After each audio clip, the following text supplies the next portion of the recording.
post-debate night, and we want to bring in the host of The Issue Is. You can find The Issue Is on Fox stations across the state here in Bakersfield. It airs at 6 a.m. on Sunday mornings. If you don't like that, you can, of course, go to Elex Michaelson's YouTube page as well. So, Elex, how are you doing? And how are you doing post-debate?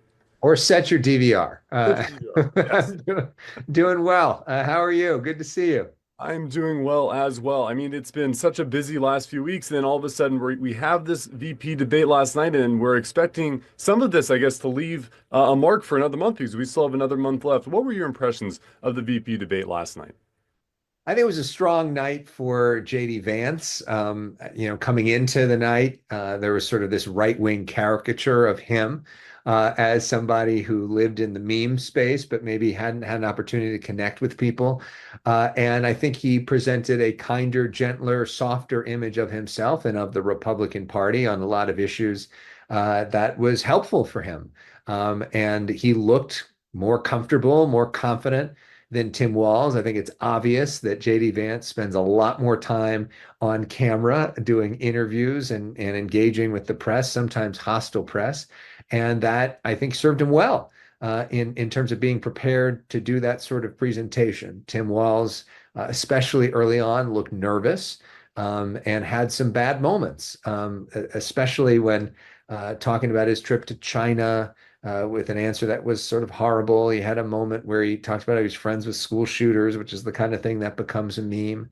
He had a good moment when talking about January 6th and putting JD Vance on the defensive. That's something that the MSNBC crowd loves, and frankly, all that a lot of those folks care about. So they're like, he won the debate with that one moment. Forget the rest of the 90 minutes. But ultimately, one wonders how much the VP debate really matters. Traditionally, it doesn't. And people vote based off of the top of the ticket. And I don't know if this dramatically changes the electorate one way or another. Yeah, it didn't seem like there were many things where you're going to see a bunch of voters switch. I know here in some of the Central Valley, things that we were looking for was talk about energy policy and energy infrastructure. And really the only talk about energy that we had seen was about climate change in particular. And then also, things that were not related to jobs per se. It was more so related to the cost of energy for consumers. So it was interesting to maybe hear a lack of discord about that, especially not considering Central Valley. People are maybe not concerned about California the way that votes, but in Pennsylvania in particular, right? Yeah, not much of a conversation about that. You've got two Midwestern guys up there. And I think the fact that they were from the Midwest was reflected with this sense of civility, a kinder, gentler approach. They shook each other's hand before and after. And it was a bit of a throwback to a different era in American politics where people were a little bit nicer to each other. And maybe, just maybe, a preview of what politics could be like, at the end of this Trump era. I know there's always criticisms people would have of moderators and things like that. I know that in particular, I was watching last night and I noticed that it kind of reminded me of the job that you and Melanie Mason did back in the Senate debate earlier this year when you had Steve Garvey and Barbara Lee and Katie Porter and Adam Schiff on the stage, and that it was very measured, it was very focused on the issues, and it didn't allow for that too much back and forth. And it was just kind of that move on to the next kind of question and topic. The only time we saw muted mics was about Haitian migrants in Springfield. And instead of it being about eating cats, it's about an actual policy about what allows Haitian migrants to come to the country. It was a very refreshing moment, I think, for most people watching. Yeah, and a lot of folks on the right were frustrated that CBS muted his mic after saying that we weren't going to fact check, and it certainly appeared like that was a bit of a fact check or a way to get additional context in. When you are moderating one of these things, it's really complicated on what do you do, what do you not do, and also, how much context do you add? Because for a lot of people that watch these things, whether it be that Senate debate or this VP debate, it's a lot of people that don't necessarily tune into politics all that often.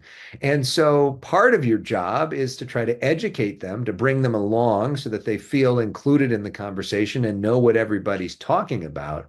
But how to do that in a way that doesn't give an advantage to one side or the other can be a challenge. And CBS, I think, went into the debate making the decision we're not going to fact check because they didn't want to get into that mess that ABC got into. But in some situations, it felt like they couldn't help themselves. Right. It did seem like there were a couple of few and far between moments as far as those fact checks, but they stand out, especially in the age of social media, where then it gets posted and reposted by so many different people, adding context about it or trying to add additional context onto the context. Right. I mean, those are the clips that we were going to see. All Yeah, and I think there's a lot of folks at the right who, after decades of being told that the media is biased and the enemy of the people, as what Donald Trump said, are predisposed to not trust the media, especially mainstream sources that a lot of them have tuned out over the years and are looking for reasons to double down on their pre-existing narrative that the media is out to get the Republican. And so anything that hints at that I think leads a lot of people to feel like they're being treated unfairly. what did you make of the optics at the end of the night too, with both candidates, their wives coming up on stage, and then also going to shake the hands of Nora O'Donnell and Margaret Brennan as well? It seemed like a very wholesome moment, one that we really haven't seen in some time, where you had a Democratic candidate in the last debate who had to walk across the stage to shake the other candidate's hand. Yeah, it was a nice moment, and I think that's good for democracy. You know, America has a fantastic tradition of win or lose. The loser shakes the hand of the winner, and they move forward towards America as Americans. Um, that didn't happen in 2020.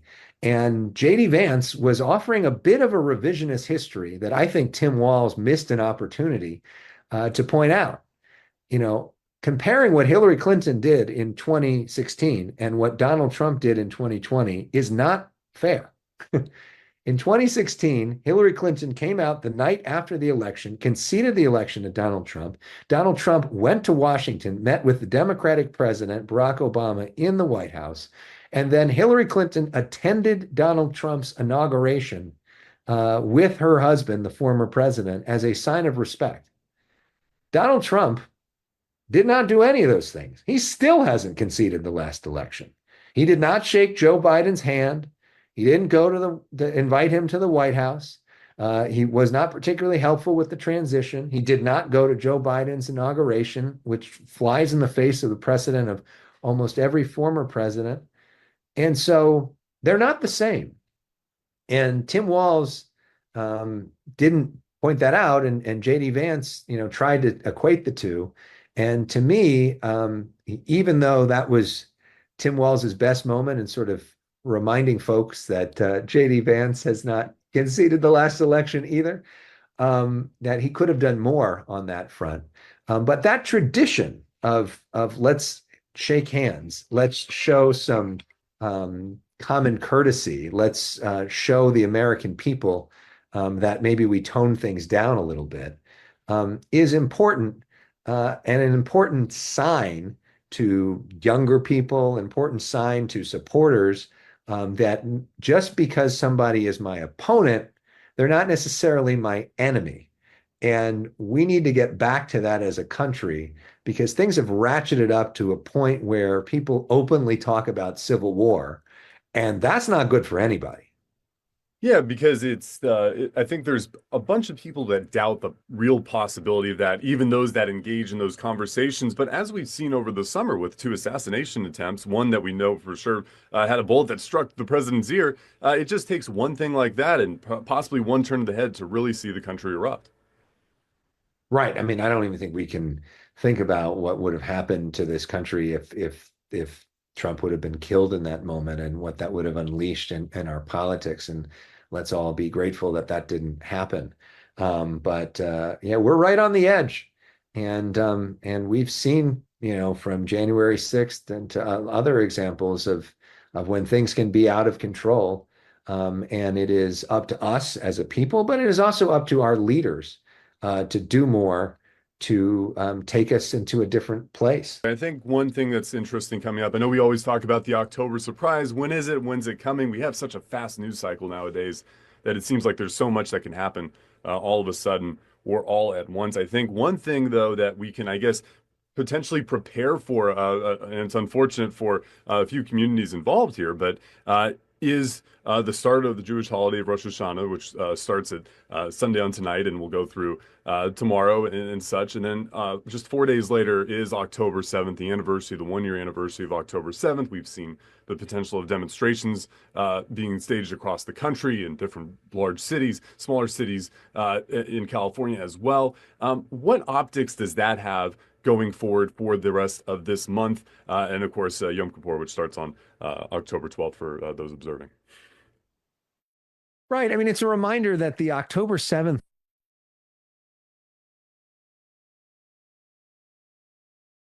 we have seen this repeatedly throughout history, that religious holidays are sometimes a pretext for a sort of attack. And it wouldn't be a surprise if we saw an attack during the high holy days of Judaism, which is upcoming. And also, obviously the anniversary is a reminder of the horrors of last year. We have a lot of things happening already as potential October surprises that we saw on October 1st, whether it be the Iran attack on Israel, whether it be the response to Hurricane Helene, which is impacting a whole lot of swing states, whether it be the union strike that we're seeing on the East Coast and how that could impact our supply chain. I mean, that just happened October 1st. We got a whole month to go plus, before we get to election day. So all of these things in a race that is so close could really impact where things go from here. And any of these things could be consequential and most likely will. All three of those quote unquote October surprises from October 1st will probably play more on the electorate than the VP debate did. So, who knows? And the amount of twists and turns that we have seen already in this race, to think that there aren't more twists and turns coming in the next few weeks, to me would be naive.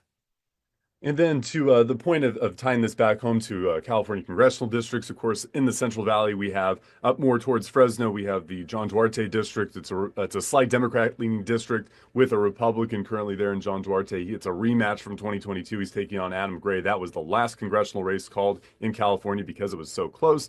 Down here in the southern portion of the Central Valley, that reaches from Bakersfield to Fresno, you have David Valadao taking on Rudy Salas, another rematch from 2022 and even more of a Democrat-leaning district as well, but Republican David Valadao still holding on strong there. Then I know in Los Angeles you have a couple big ones in the Mike Garcia district, which the number escapes me is the California 25, I want to say, and 27 or 27, perfect, yeah. And then California 47, of course. You just had on a couple candidates there too for the issue is this last week. So some big races that will definitely decide the balance of power in the House, considering how close it's been these last 4 to 6 years.